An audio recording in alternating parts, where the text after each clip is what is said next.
Quel amoureux vous êtes, vous? Vous êtes un être très passionnel? Euh,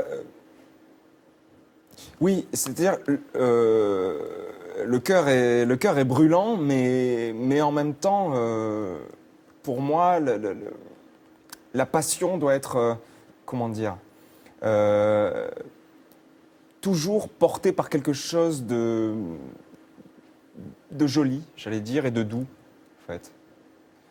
Euh, Par exemple, mais l'amour-possession, vous redoutez. voilà, c'est ça. C'est-à-dire que j'ai beaucoup de mal avec un espèce de cercle un peu classique dans lesquels parfois les couples se mettent. Très convenu.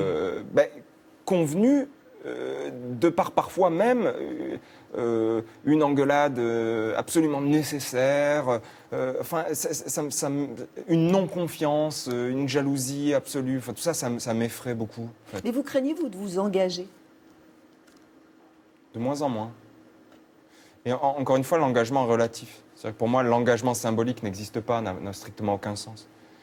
Je ne crois pas forcément aux valeurs du mariage, par exemple. Je pense qu'avoir un enfant avec quelqu'un qu'on aime ou qu'on a pu aimer, c'est 1000 fois plus fort une symbolique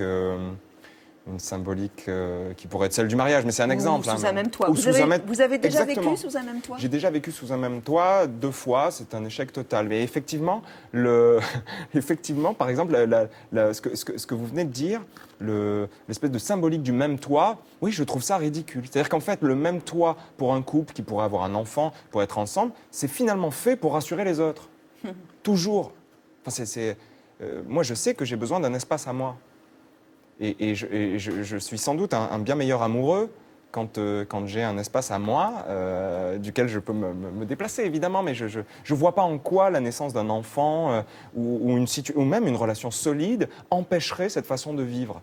Je crois juste qu'elle elle est immédiatement condamnée par les autres. Mais au fond, quand on aime quelqu'un, la vie des autres importe peu parce il est malheureusement plus souvent destructeur qu'accompagnateur.